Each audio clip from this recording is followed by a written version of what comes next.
para sa mga bagong opisyal ng LPP. Magsisilbing gabay, magsisilbing boses, at higit sa lahat, magsilbi kayong konsensya.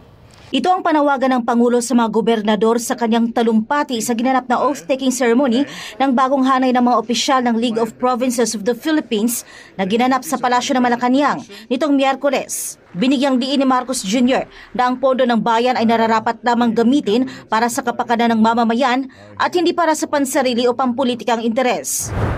Ang panawagang ito ay kasunod ng pagbubunyag ng mga anomalya sa ilang flood control projects ng Department of Public Works and Highways, kabilang ang mga ulat ukol sa ghost projects o proyektong hindi naman talaga naipatupad. Dahil dito, iniutos ng punong ehekutibo ang isang masusing investigasyon sa naturang issue.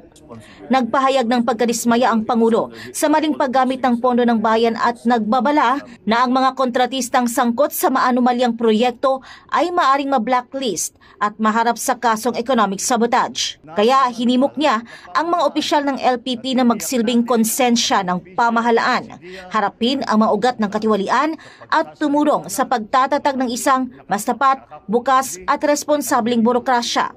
Kaya't hinihikayat ko kayo, paglingkuran natin ng buong katapatan ng sambayanan.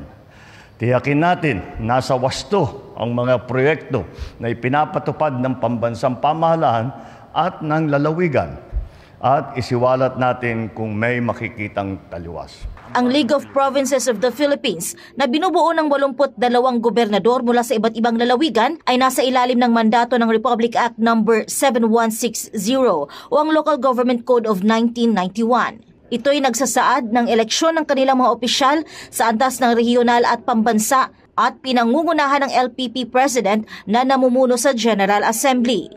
Karangalan ko na makasama ko kayong lahat, mga ina at ang mga ama ng mga lalawigan dito sa Pilipinas.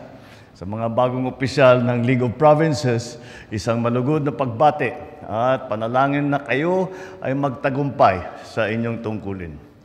Tulad ninyo, naging gobernador din ako. Mahigit 1 dekada ko pong pinaglingkuran ang probinsya ng Ilocos Norte. Napag-aralan ko ang bawat sulok ng lokal na pamahalaan.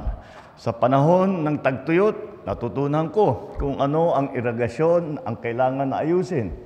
Sa panahon ng unos, natutunan ko rin kung anong sektor ang uunahin.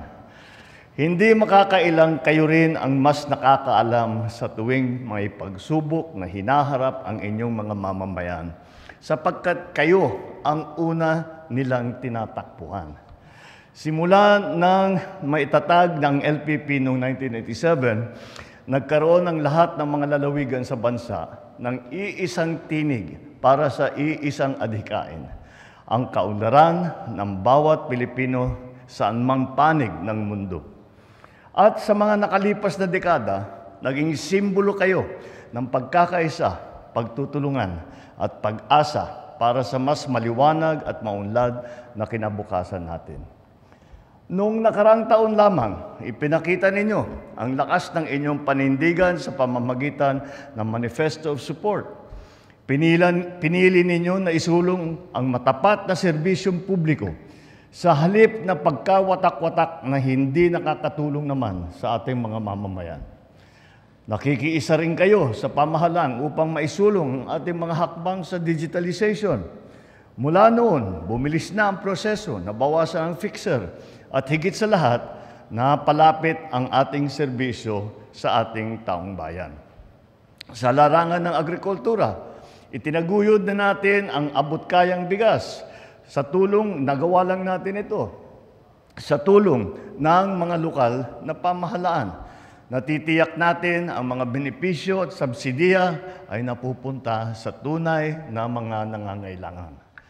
Pero hindi po tayo dapat tumigil sa pagsulong. May mga isyong kailangan pang harapin na hindi pwedeng talikuran. Lalong-lalo na ang mga bagong opisyal ng LPP. Ngayon, higit kailanman, kailangan ng bansang Pilipinas ang inyong pamumuno upang wakasan ang mga maling nakagisnan. Nagsimula pa lang ang laban at mahaba pa ang ating tatahakin. Umaasa ako na kasama namin kayo sa bawat hakbang sa pagsusuri sa mga proyekto, sa pagsasaliwanag sa mga nakakukubli na kadliliman. Kaya't hinihikayat ko kayo, paglingkuran natin ng buong katapatan ng sambayanan. Tiyakin natin nasa wasto ang mga proyekto na ipinapatupad ng pambansang pamahalaan at ng lalawigan at isiwalat natin kung may makikitang taliwas. Kaya dahil ang pera ng sambayanan ay pera ng bayan, hindi sa pansariling interes. Umaasa rin ako na ang LPP ang siyang magbibigay daan upang higit pang bumilis at humusay ang serbisyo publiko. Gamitin natin ang mga bagong teknolohiya, yung AI, data analytics, iba pa, para paghusayin natin ang ating frontline services.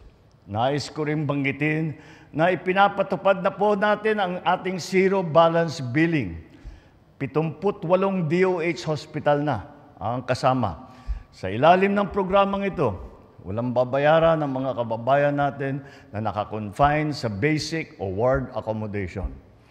Ang aking samo ay maging laganap din ito sa mga ospital sa ilalim ng lokal na pamahalaan, kung saan hindi kailangan maglabas ng pera ang mga naghihirap nating may sakit.